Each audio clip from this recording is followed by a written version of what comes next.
Hello everyone, welcome to the Parivartan learning centre.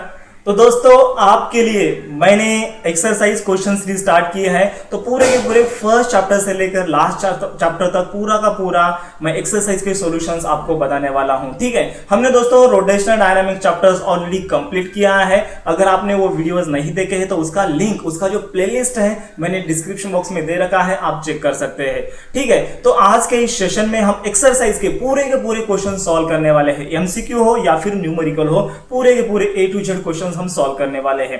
And आपके लिए दोस्तों एक गुड न्यूज लेकर आया हूं। जी हां दोस्तों, मैं रैंकर बैच लॉन्च कर रहा हूं। ऑलरेडी हमारा रैंकर बैच लॉन्च है, तो ये रैंकर 2.0 बैच हम लॉन्च कर रहे हैं। और इस बैच में दोस्तों, इस बैच में पूरा का पूरा सेशन जो है, मतलब पूरा का पूरा फिजिक्स में दोस्तों आपको पढ़ाने वाला हूं। और ये जो सिलेबस है आपका 31 दिसंबर तक एंड करवाने वाला हूं। ठीक है, तो इसकी जो फीस है दोस्तों मात्र 500 रुपीज पर मंथ फीस है। आप कल्पना कर सकते हैं कितनी कम फीस है, और इतने कम फीस में आपको मैं पूरा का पूरा फिजिक्स पढ़ाने वाला हूं। ठीक है, तो इस कोर्स, ये जो कोर्स है 6 महीने का रहेगा। 6 महीने की जो कोर्स की फीस है ये 3000 रुपीज फीस है।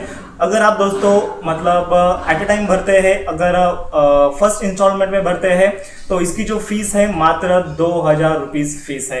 ठीक है, तो 2000 रुपीज में आपका पूरा का पूरा फिजिक्स कंप्लीट होने वाला है। आपके पूरे के पूरे डाउट्स क्लियर होने वाले हैं। ठीक है, मेन बात आती है कि बच्चे के डाउट्स क्लियर नहीं हो पाते हैं, तो आपका यहां पर दोस्तों पूरे के पूरे डाउट्स क्लियर होने वाले हैं।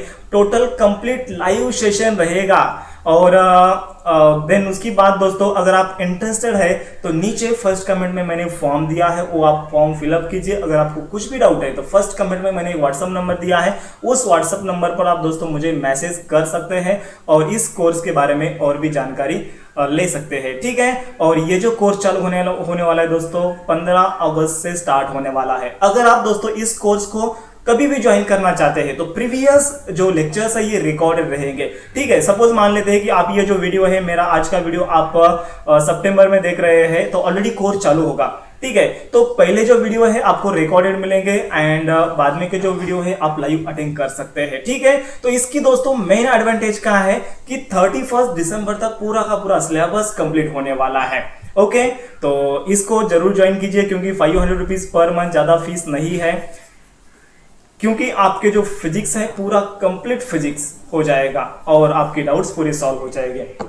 ठीक है, आपको तो पता है मैं कैसे पढ़ाता हूँ, कितनी आसान भाषा में आपको मतलब पढ़ाने की कोशिश करता हूँ। ठीक है, तो यहाँ पर दोस्तों डायरेक्टली स्टार्ट करते हैं exercise questions for the rotational dynamics. हमने successfully rotational dynamic chapter complete किया है। अगर आपने नहीं देखा है तो नीचे डिस्क्रिप्शन में इसका प्लेलिस्ट का लिंक दिया है, ये लेक्चर देखने के बाद वो लेक्चर भी आप देख सकते हैं। ठीक है, तो इस सेशन में हम दोस्तों स्पेशली एमसीक्यू सॉल्व करने वाले हैं। तो स्टार्ट करते हैं एमसीक्यू को। तो ये रहा फर्स्ट एमसीक्यू आपके स्क्रीन पर, और इसका जो आंसर दिया है टारगेट पब्लिकेशन में, निकिता पब्लिकेशन में, ऐसे बहुत सारे और पब्लिकेशन है, नवनीत पब्लिकेशन में, इसका आंसर रॉन्ग दिया है। बहुत सारे क्वेश्चंस के आंसर इन पब्लिकेशंस में रॉन्ग दिए हैं, क्योंकि नया सिलेबस आया था और उन्होंने फटाफट जल्दी से आंसर प्रिंट आउट वगैरह निकाले हैं। तो बहुत सारे करेक्शंस हैं, तो उसको मत रेफर कीजिए। मैं आपके लिए नोट्स बनाने वाला हूं, उसको ही रेफर कीजिए। और जो लैंग्वेज है दोस्तों, नोट्स की लैंग्वेज बहुत ईजी है। ठीक है, और इसके जो रनिंग नोट्स है ये भी मैं हमारे टेलीग्राम चैनल पर प्रोवाइड करने वाला हूं। तो टेलीग्राम चैनल का लिंक भी दोस्तों डिस्क्रिप्शन बॉक्स में दे रखा है। स्पेशली 2022 बैच का हमने टेलीग्राम चैनल, टेलीग्राम ग्रुप बनाया है। वहां पर दोस्तों पूरा का पूरा स्टडी मटेरियल आता है, पूरे के पूरे अपडेट्स आते हैं, तो उसको आप ज्वाइन कीजिए और अपने दोस्तों को भी शेयर कीजिए। ओके, तो डायरेक्टली स्टार्ट करते हैं। आज का जो फर्स्ट एमसीक्यू है ये रहा आपके स्क्रीन के ऊपर। क्या है भैया फर्स्ट एमसीक्यू? ओके, देखिए यहाँ पर फर्स्ट एमसीक्यू है व्हेन सीन फ्रॉम बिलो। अच्छा, अगर हम नीचे से देख रहे हैं, the blades of the ceiling fan are seen to be revolving anti clockwise. मतलब अगर हम दोस्तों नीचे से देखते हैं तो ब्लेड्स कैसे घूम रहे हैं? Anti clockwise. अगर हम ऊपर से देखेंगे तो वो ऑफकोर्स यहाँ क्लॉकवाइज घूमेंगे। ठीक है, तो यहाँ पर हम ऊपर से देखेंगे, हालांकि उन्होंने बताया है नीचे से देखेंगे, तो नीचे से देखने के बाद एंटी क्लॉकवाइज घूम रहे हैं। ठीक है, नीचे से देखने के बाद एंटी क्लॉकवाइज देख रहे हैं। अगर हम ऊपर से देखेंगे तो ये कैसे घूमेंगे? क्लॉकवाइज घूमेंगे। ठीक है, तो यहां पर मैं लिख रहा हूं when seen from top, when seen from top. अगर हम टॉप से देखते हैं तो ये एंटी क्लॉकवाइज नहीं सॉरी क्लॉकवाइज घूम रहा है। ओके, देन उसके बाद हमें क्या फाइंड आउट करना है, select the correct statement about the direction of its angular velocity and angular acceleration. तो हमें यहाँ पर कौन सा स्टेटमेंट सही है ये हमें उन्होंने बताने को बोला है। तो direction of angular velocity and the angular acceleration. तो दोस्तों इसका जो कंसेप्ट है मैं आपको बता देता हूं कि एंगुलर वेलोसिटी का जो डायरेक्शन होता है it is given by the right hand thumb rule. तो ये जो राइट हैंड थंब रूल है इसके मतलब इसका यूज करके दोस्तों हम एंगुलर वेलोसिटी का डायरेक्शन फाइंड आउट कर सकते हैं। कैसे, देखो आपका जो राइट हैंड है ऐसे पकड़ने का है जैसे कि लाइक बटन। ओके चलो वीडियो को लाइक करना है। ओके लाइक बटन है ऐसे पकड़ने का है और ये जो कर्व फिंगर है ये कर्व फिंगर इंडिकेट करते हैं direction of the rotation of the motion of the object. तो यहाँ पर फैन कैसे घूम रहा है, देखो अगर हम ऊपर से देखते हैं तो एंटी क्लॉकवाइज घूम रहा है। हाँ, तो यहां पर कैसा है, हम नीचे से देख रहे हैं तो एंटी क्लॉकवाइज घूम रहा है एंड अगर हम ऊपर से देखें तो क्लॉकवाइज। तो ये अभी हमारे जो कर्व फिंगर है ये एंटी क्लॉकवाइज मोशन कर रहे हैं। अगर हम इसको ऐसे करें तो ऐसे करें मतलब अभी देखो ऊपर से देखो ये क्लॉकवाइज घूम रहे हैं, ये क्लॉकवाइज घूम रहे हैं। Then our outstretched thumb will indicate the direction of the angular velocity. तो एंगुलर वेलोसिटी का डायरेक्शन कैसे है, नीचे है मतलब डाउनवर्ड है। तो यहां पर दोस्तों मैं लिखता हूं ये एंगुलर वेलोसिटी का डायरेक्शन कैसे आ गया, नीचे आ गया। एंड यहां पर दोस्तों एक बात उन्होंने बताई है, स्पीड इज डिक्रीजिंग। अगर स्पीड डिक्रीज है मतलब रिटार्डेशन है, अगर रिटार्डेशन है स्पीड डिक्रीज हो रही है तो direction of omega and alpha opposite direction में होते हैं। तो यहां पर ओमेगा नीचे है तो अल्फा क्या आता है, ऊपर आता है। यहां पर दोस्तों अगर उन्होंने बताया होता स्पीड इंक्रीज तो ओमेगा एंड अल्फा दोनों भी क्या आते, वर्टिकली डाउनवर्ड आते। ठीक है, लेकिन यहां पर उन्होंने बताया स्पीड डिक्रीज तो omega and alpha opposite direction में होते हैं। ओमेगा अल्फा अपोजिट डायरेक्शन में, अपोजिट डायरेक्शन में क्यों, क्योंकि यहां पर स्पीड क्या हो रही है, स्पीड डिक्रीज हो रही है, स्पीड डिक्रीज हो रही है। और स्पीड डिक्रीज होने के कारण यहां पर ओमेगा एंड अल्फा का डायरेक्शन, ओमेगा एंड अल्फा का डायरेक्शन अपोजिट आता है। तो ऑप्शन नंबर देखिए, ओमेगा डाउनवर्ड है और अल्फा मतलब एंगुलर एक्सेलरेशन अपवर्ड है। तो option number A angular velocity upward. देखो एंगुलर वेलोसिटी अपवर्ड है क्या, अपवर्ड है क्या, नहीं। तो ऑप्शन नंबर ए नहीं आएगा। ऑप्शन नंबर बी को गौर से देखिए, एंगुलर वेलोसिटी डाउन, हाँ angular velocity downward and the angular acceleration upward. Yes, option number B सही लग रहा है। ऑप्शन नंबर सी देखते हैं भैया, both angular velocity and angular acceleration upward. ये कब आता दोस्तों, अगर स्पीड इंक्रीज हो रही है एंड ये जो फैन का है, फैन अगर भैया एंटी क्लॉकवाइज डायरेक्शन में घूम रहा है, अगर हम ऊपर से देखते हैं तो, अगर हम नीचे से देखते हैं तो वो क्लॉकवाइज मोशन में घूमना चाहिए। ठीक है, सबको समझ में आ रहा है। इसका आंसर आपके गाइड में रॉन्ग दिया है, उसको रेफर नहीं करने का है। ओके, बहुत सारे आंसर्स गलत दिए उन्होंने। ओके, देन उसके बाद ये भी आंसर नहीं आएगा और ये भी आंसर नहीं आएगा। तो option number B is the correct answer. सबको समझ में आ गया। अगर ये दोस्तों आपको समझ में नहीं आता है, अभी समझ में नहीं आता है तो फर्स्ट लेक्चर देखिए। फर्स्ट लेक्चर में मैंने बताया है कि डायरेक्शन ऑफ एंगुलर वेलोसिटी कैसे फाइंड आउट करें and direction of angular acceleration कैसे फाइंड आउट करें, बहुत डिटेल में बताया है। फर्स्ट लेक्चर आप देख लीजिए। ओके, आई होप सबको समझ में आया होगा ये क्वेश्चन। चलिए क्वेश्चन नंबर सेकंड देखते हैं। तो क्वेश्चन नंबर सेकंड ये रहा आपके स्क्रीन के ऊपर। तो ये देखिए भैया question number second, that is the MCQ number second. A particle of mass 1 kg tied to the 1.5 metre. तो दोस्तों यहां पर एक करेक्शन है, तो ये 1.2 मीटर ये देने की आवश्यकता नहीं, ये रॉन्ग उन्होंने दिया है। यस, कैसे रॉन्ग दिया है मैं आपको बताता हूं। ओके, जस्ट आपको क्या लिखना है, a particle of mass 1 kg tied to the long string is whirled to perform the vertical circular motion. मतलब एक बॉब है जिसको हमने स्ट्रिंग से क्या किया है, अटैच किया है, जिसका मास भैया कितना है 1 kg है और इसको मैंने वर्टिकल सर्कुलर मोशन में से घुमाया है। Then okay, under the gravity minimum speed of a particle is, अच्छा मिनिमम स्पीड दिया है वहां पर, वी मिनिमम कितना होता है, वी मिनिमम दिया है 5 मीटर पर सेकंड। ओके, मतलब वी मिनिमम मतलब टॉप का स्पीड होता है, that is the velocity at the A होता है। Then consider the following statement. First statement क्या है, maximum speed must be 5√5 metre per second होना चाहिए and difference between the maximum and minimum tension along the string is 60 newton. तो यहां पर option number दिया है A, only the statement P is correct है। क्या स्टेटमेंट पी सिर्फ करेक्ट है, only the statement Q is correct, क्या सिर्फ क्यू करेक्ट है, या फिर ऑप्शन सी दिया है both the statement are correct, क्या दोनों भी स्टेटमेंट करेक्ट है। एंड ऑप्शन डी दिया है ऑप्शन डी दिया है, both the statement are incorrect. तो ये हमें फाइंड आउट करने को बोला है। सबसे पहले दोस्तों हम पी को चेक कर लेते हैं कि पी बराबर आता है क्या, मैक्सिमम स्पीड मस्ट बी। तो हमें मैक्सिमम स्पीड उन्होंने दिया है कितना है, 5√5 दिया है। मैक्सिमम स्पीड कितना दिया है, 5√5 दिया है। हम चेक करते हैं।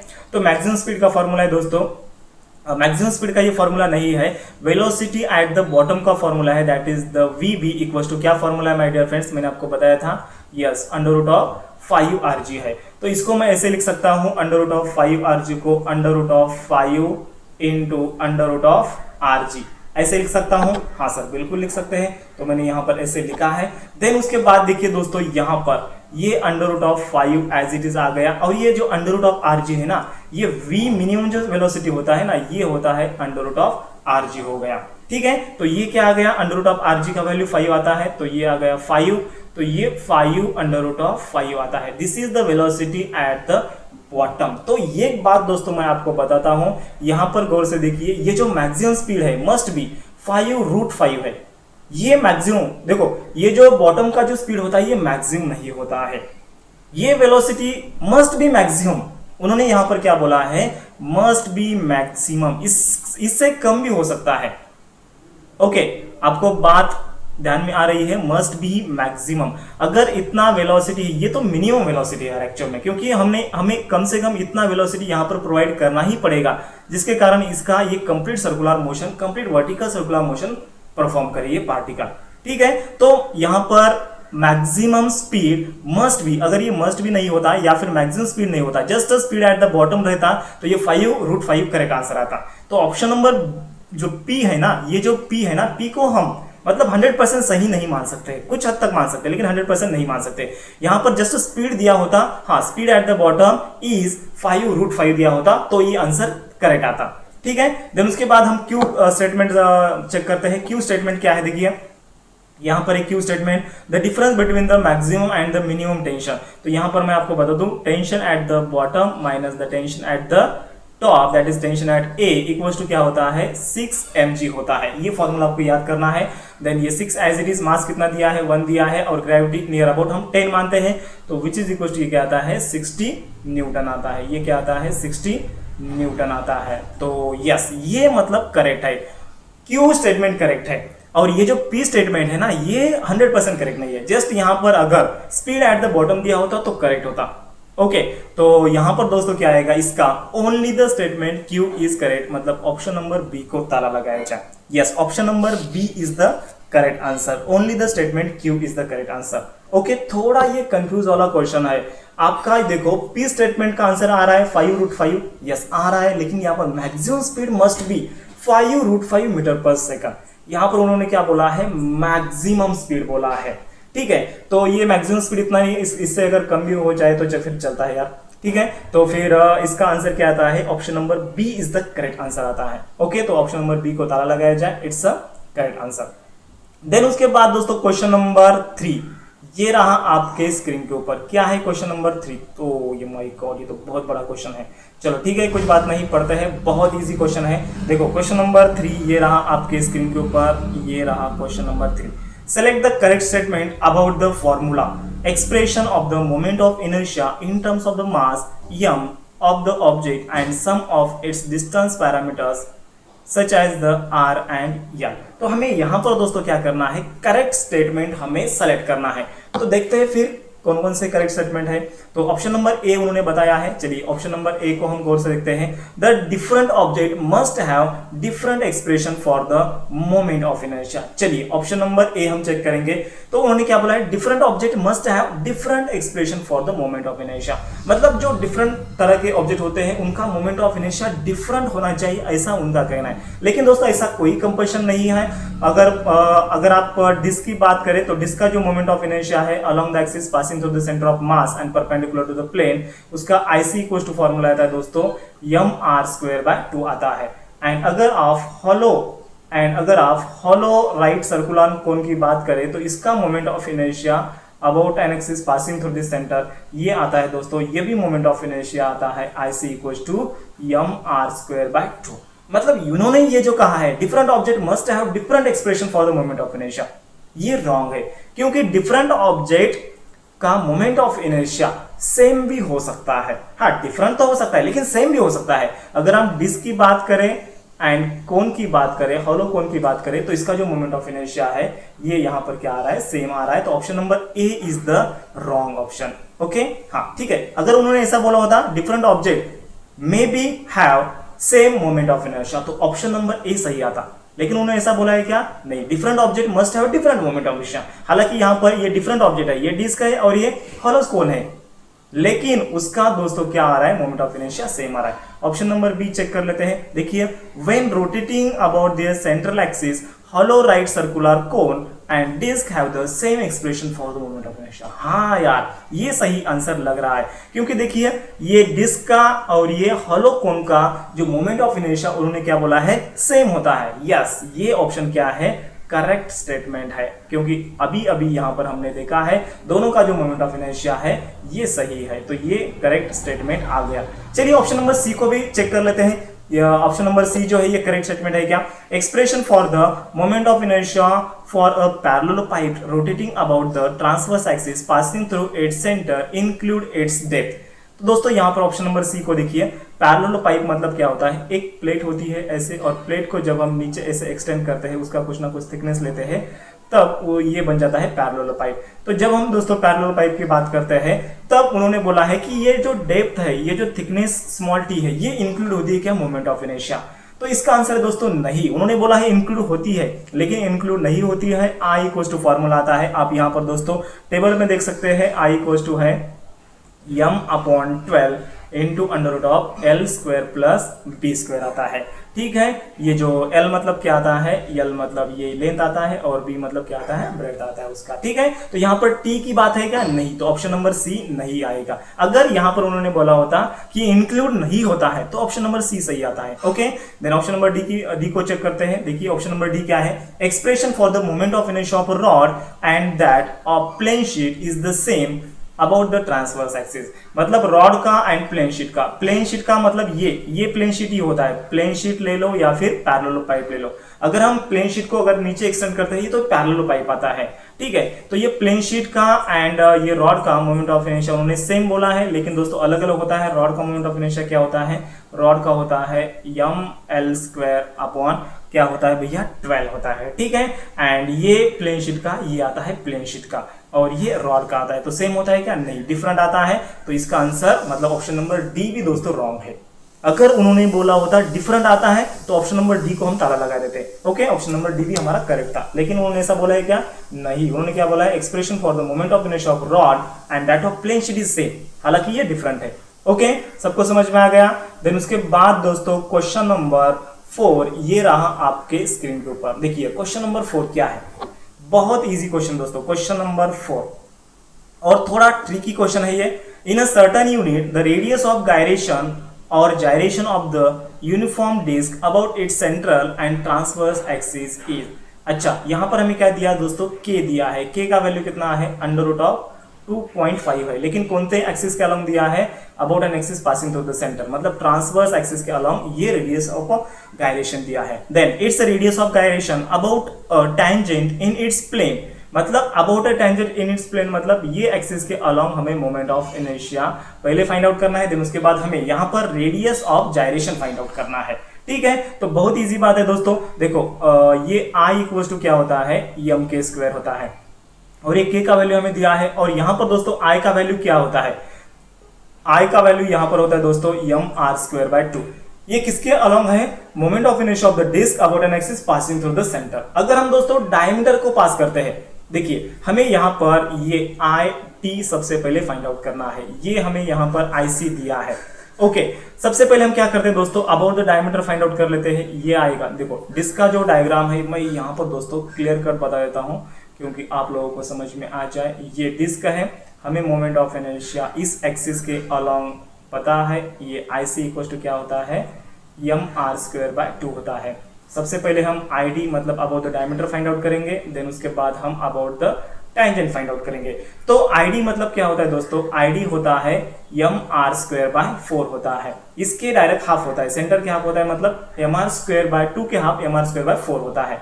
तो इसके अलॉन्ग हमें ID पता है, मतलब moment of inertia about the diameter पता है डिस्क का, ID equals to m are square by 4 होता है, और ये distance between the two parallel axis क्या होता है हमें पता है आर होता है। तो यहाँ पर हम पैरेलल एक्सिस थ्योरम यूज करेंगे। अरे यार इस एक्सिस के अलोंग पता है, इस एक्सिस के अलोंग फाइंड आउट करना है, तो यहाँ पर आएगा आई टी, दैट इज हमारा main principal of the parallel axis theorem क्या है, यहाँ पर मैं लिखता हूँ, देखो यहाँ पर लिखता हूँ principle of the parallel axis theorem I zero equals to क्या है I C plus M H square. तो यहाँ पर दोस्तों देखिए टर्म क्या है M H square, I zero मतलब यहाँ पर किस एक्सिस के अलोंग हमें फाइंड आउट करना है, यहाँ पर टी फाइंड आउट करना है, टी एक्सिस के अलोंग टेंजेंट के अलोंग, तो आई टी आएगा, I T which is equal to I C मतलब ये पैरेलल एक्सिस कौन सा है यहाँ पर आई सी मतलब ये आई डी पैरेलल है, तो यहाँ पर ये आएगा आई डी प्लस ये एम आएगा, और एच का वैल्यू, एच मतलब दोस्तों क्या होता है distance between the two parallel axis, तो यहाँ पर दो पैरेलल एक्सिस के बीच में डिस्टेंस कितना है आर है, तो यहाँ पर आएगा आर स्क्वायर आएगा। ठीक है, तो इसको मैं थोड़ा ऊपर लेता हूँ। ओके, तो देखिए फिर यहाँ पर आई टी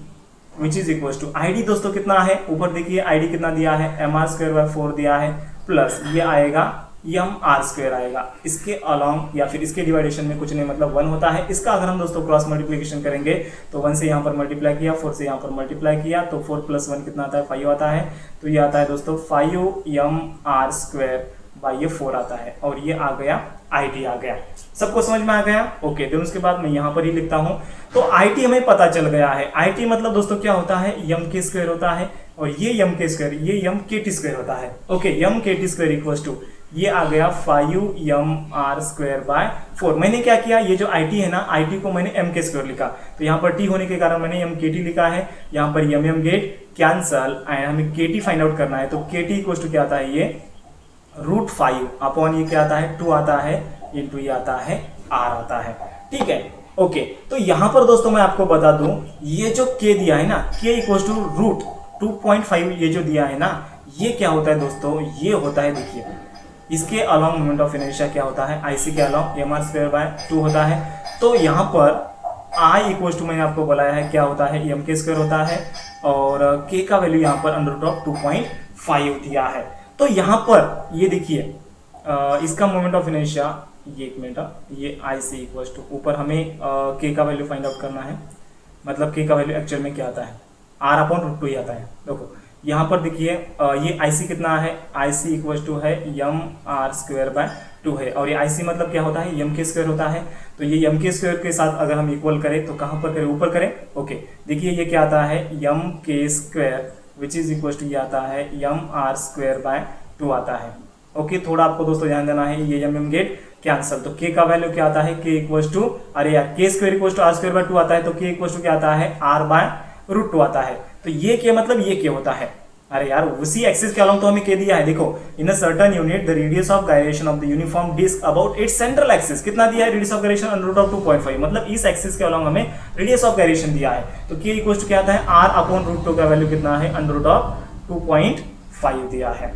ठीक है, तो k का वैल्यू कितना है, k का वैल्यू मतलब R/√2, R/√2 का वैल्यू कितना है √2.5 दिया है। ये जो √2.5 है ये k भी है और R/√2 भी है। ठीक है, तो यहाँ पर देखिए फिर R/√2 कहाँ पर आ रहा है, यहाँ पर ये जो 2 है ना, ये 2 को मैं ऐसे लिख सकता हूँ, ये √5 इंटू ये r आएगा, और ये जो 2 है ना, ये 2 को मैं √2 इंटू √2 लिख सकता हूँ, क्योंकि √2 इंटू √2 का वैल्यू क्या आता है 2 आता है, एंड ये R/√2 को मैं क्या रिप्लेस कर सकता हूँ, यस यहाँ पर देखिए इसको मैं ऊपर शिफ्ट करता हूं। ओके, ये आएगा दोस्तों ये √5/√2, इसको मैं इसे साथ में लिख सकता हूं, ये √5/2 इंटू ये R/√2 को मैं इसे k लिख सकता हूं, यस, तो k का वैल्यू कितना है, एज मैं इसको k लिख सकता हूं।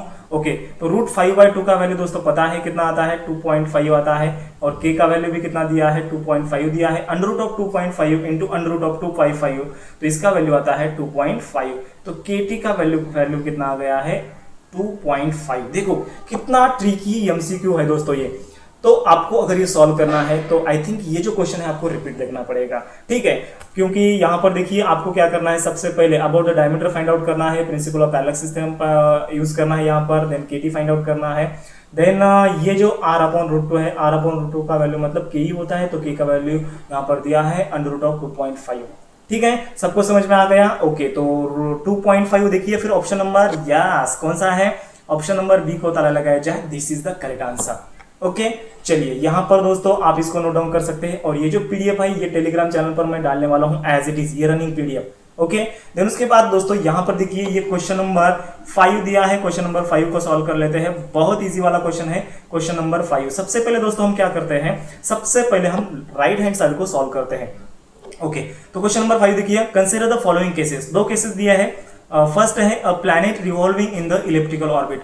फर्स्ट क्या है, एक प्लैनेट है इलिप्टिकल ऑर्बिट में घूम रहा है, ये प्लैनेट है। ओके देन अब सेकंड कंडीशन क्या है, a planet revolving in a circular orbit, principal of the conservation of angular momentum comes in force in which of this. Okay तो यहाँ पर एक प्लैनेट है ये सर्कुलर ऑर्बिट में घूम रहा है, एक प्लैनेट जो है ये इलिप्टिकल ऑर्बिट में घूम रहा है। तो यहाँ पर principal of the conservation of angular momentum हमें पूछा है, तो किसके किस में होगा, सर्कुलर में होगा, इलिप्टिकल में होगा, या फिर दोनों केसेस में होगा। तो दोस्तों मैं इसका आंसर आपको बताता हूं। तो यहां पर आप इलिप्टिकल केस कंसीडर करें या फिर सर्कुलर केस कंसीडर करें, तो ये होता है angular momentum. L equal to क्या होता है, it is the L equal to. सबसे पहले हम क्या करते हैं दोस्तों, एंगुलर मोमेंटम कंजर्व कब होता है, जब external torque tau equal to क्या आता है, एक्सटर्नल टॉर्क क्या आता है, टाउ इक्वल टू क्या आता है, एक्सटर्नल टॉर्क। और जब एक्सटर्नल टॉर्क 0 हो, मतलब there is no external torque acting on this planet, तब दोस्तों एंगुलर मोमेंटम कंजर्व होता है। मतलब dl upon dt equal to अगर 0 हो and which is equal to tau हो, तो टाउ इक्वल टू 0 आता है। ये हमने दोस्तों principal of conservation of the angular momentum में देखा है। अगर आपने लेक्चर नंबर 8 नहीं देखा है तो आप जाके देखिए, वहां पर मैंने बताया है principle of conservation of angular momentum. तो dl upon dt equal to क्या आता है, टाउ आता है। अगर भैया टाउ 0 है, dl upon dt equal to क्या आता है, टाउ आता है। तो यहाँ पर दोस्तों अगर हम इलिप्टिकल ऑर्बिट ले ले या फिर सर्कुलर ऑर्बिट ले ले, तो टाउ क्या आता है, यहाँ पर 0 आता है।